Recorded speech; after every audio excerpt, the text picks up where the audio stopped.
Hey guys, what's going on? It's me, Insightful, here with another gold farm, and yes, it is again another skinning one. The reason I do skinning, guys, is because I can kill mobs, get a chance of getting transmog items, and I can make some steady gold with the leather. So today's skinning farm is located in Ferolis in the northern part at the Twin Colossals.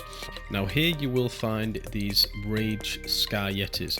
Now two things I want to point out: there are multiple gold farms here. I'm going to show you this one, and then I'm going to give you a couple of other tips for some other things here, just so you can maximize your gold. Now you are looking at getting upwards of 600 heavy levers. I've just gotten this many in 10 minutes of farming, so please do bear in mind that obviously if you've not got a speed set, if you've got other items and you're just running around, the chances are you will get 400 to 600.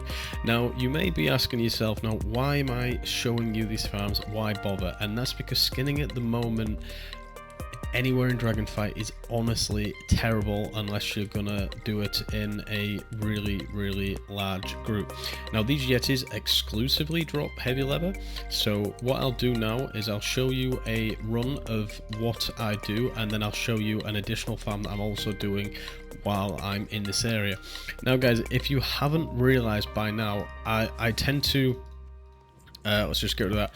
I tend to farm loads, or do loads of skinning farms, and then at the end of the week I sell my things. Now the reason this is because I often check the prices every day, and by the time I've got, you know, a few thousand of heavy leather, thick leather, savage leather, exotic leather, boring leather, all the levers that tend to sell well, I will check the prices, because the prices on levers change all the time. So that's why if you sell them instantly, you might not make as much if you were to wait by the end of the week. Now for example, heavy leather is 12 gold at the moment on my server, so if you're getting 600 of these, you're going to be making anywhere between 6 and 8k an hour, depending on what your server is, how fast they sell. I mean, skinning, the items always sell, and this is what you have to remember when you're kind of addressing farms like this. Is it's not necessarily always about, oh, I made 5k gold an hour, or you know, I did this and I made 25k gold an hour. It's about stocking up on the materials and selling them when the price is right. So I kind of think of these farms as it's stocking up for what I want. It's not about making that immediate gold. And obviously as more and more new content comes out, and as the supply dwindles, then the demand increases. Now when the actual you know, demand goes down for something, then the chances are it's because the supply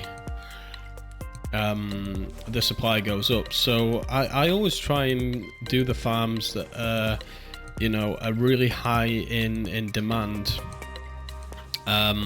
rather than sometimes the, you know, the best money maker at the moment, because the auction house is incredibly volatile. Things change all the time. So my advice for people that are kind of questioning why I'm doing this, why I'm showing this, is it's better to have the information and the knowledge of where to do these farms, so that when the prices are right, you can maximize your gold, rather than just doing the thing that earns the most gold right now and could maybe last for one day. So I have hundreds of farms that I know in my head that I do all the time, and just having that variation really helps me.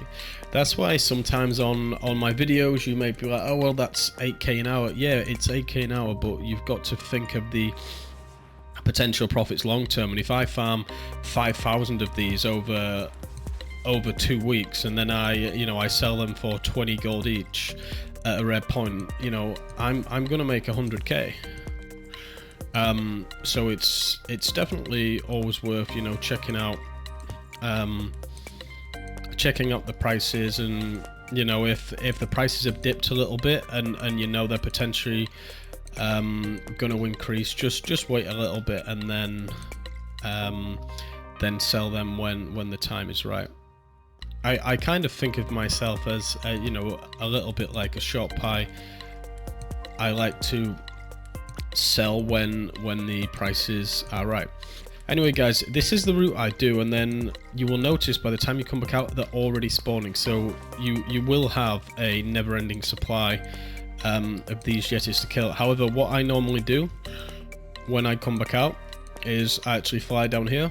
Now you remember the small egg farm I told you yesterday, so piece of information: a rare spawns and circles around here, often drops a green or some blues, and these things here, the veil, what we're called again, the veil birds or whatever, veil owl, sorry.